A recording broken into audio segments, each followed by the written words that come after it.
Hello students, today we are going to discuss an important chapter of macroeconomics, foreign exchange rate. So let's start with the basic question, what do we mean by foreign exchange? Foreign exchange refers to currency of other countries apart from the domestic currency. For example, rupee is domestic currency of India. Thus dollars, pound, yen, they all are foreign exchanges for India. So, what is foreign exchange rate? Foreign exchange rate refers to the rate at which one unit of a currency can be exchanged for the other currency. For example, if $1 is equal to 70 rupees, it means that exchange rate of dollar is 70 rupees. That is, to purchase $1, we have to give 70 rupees. Who determines exchange rate? Basically, there are three systems to determine the foreign exchange rate: fixed, flexible, and managed floating. Let's discuss these systems in detail. Fixed exchange rate system. Under this system, exchange rate is officially fixed or determined by the government or the monetary authority of the country. Merit of this system is it is stable, whereas demerit of this system is this, that there could be undervalue or overvalue of the currency. Flexible exchange rate system. Under the flexible exchange rate system, exchange rate is determined by the market forces of demand and supply in the foreign exchange market. Merit, it solves the problem of undervaluation or overvaluation of currencies. Demerit, there is no stability as exchange rate can fluctuate due to changes in demand and supply.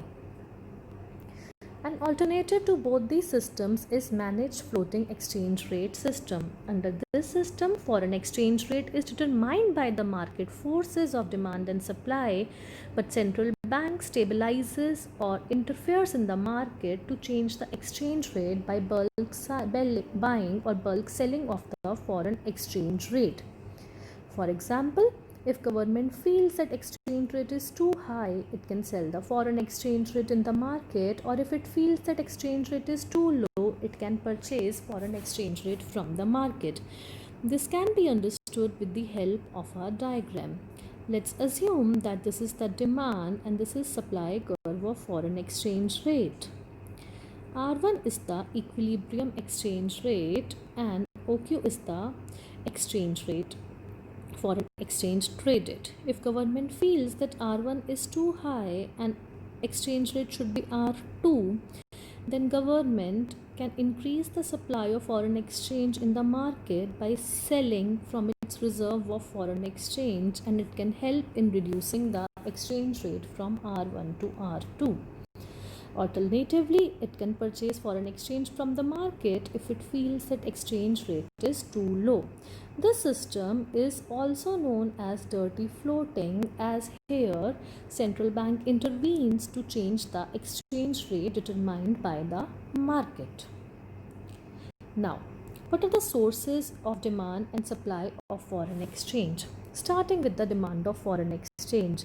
People demand foreign exchange to purchase goods and services from rest of the world, to purchase financial assets from some other country, to invest in other countries, to send gifts and grants abroad, to speculate, and in order to undertake foreign trips. Alternatively, supply of foreign exchange comes to the domestic economy when foreigners purchase directly in the domestic market. There is direct investment by foreigners in the domestic market. Remittances are sent by non-residents to the domestic country. There is a flow of foreign exchange due to speculative purchases, export of goods and services, and when foreign direct investment or portfolio investment is made by rest of the world in the domestic economy. Coming again to demand of foreign exchange, it can be seen that there is an inverse relationship between the demand of foreign exchange and the exchange rate. This can be explained with the help of following diagram. Let's assume that exchange rate was R2. Corresponding to R2, OQ units of foreign exchange were demanded. Now foreign exchange rate fell from R2 to R1. As a result of fall in the exchange rate, imports become cheap. Due to this, imports will increase and hence demand for foreign exchange will also increase. Thus, as foreign exchange rate falls, imports become cheap, demand for foreign exchange rises. As it can be seen that there is a direct relationship between supply of foreign exchange and foreign exchange rate. Again, this can be explained with the help of a diagram. Let's assume that initially R1 was the exchange rate and corresponding to R1, Q1 unit of foreign exchange were supply. Now, foreign exchange rate rises from R1 to R2. Because of increase in the foreign exchange rate, exports become cheap, due to which there is an increase in the exports. As exports increase, inflow of foreign exchange to domestic country also increases, leading to an increase in the supply of foreign exchange in the domestic economy. Thus, as foreign exchange rate rises, supply of foreign exchange also rises. Graphically, when supply and demand curve of foreign exchange meets, it leads to the determination of the equilibrium foreign exchange rate. However, changes in the equilibrium exchange rate keep taking place, which leads to the appreciation or depreciation of the currency. Appreciation and depreciation can be explained in detail as follows, starting with depreciation of the currency. Depreciation of domestic currency takes place whenever there is a fall in the value of domestic currency. For example, if earlier $1 was for 60 rupees and now $1 is for 65 rupees, it means there is a fall in the value of Indian rupees and thus currency depreciation has taken place.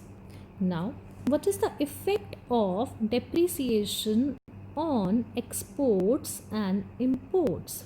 Coming to the same example, if earlier $1 was for 60 rupees and now $1 is for 65 rupees, it means Indian currency has depreciated.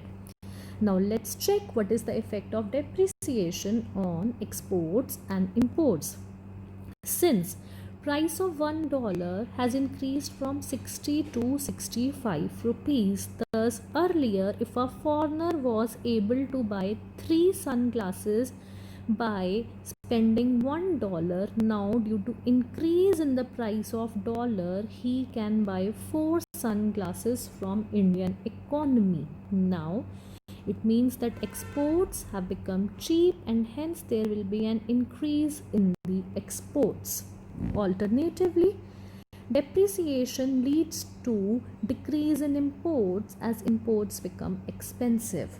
For example, if earlier an Indian had to give 60 rupees to purchase $1 from which he could purchase 3 clocks, now in order to purchase $1 he has to pay 65 rupees and thus only 2 clocks can be purchased. Thus imports become expensive and hence there is a decrease in the imports.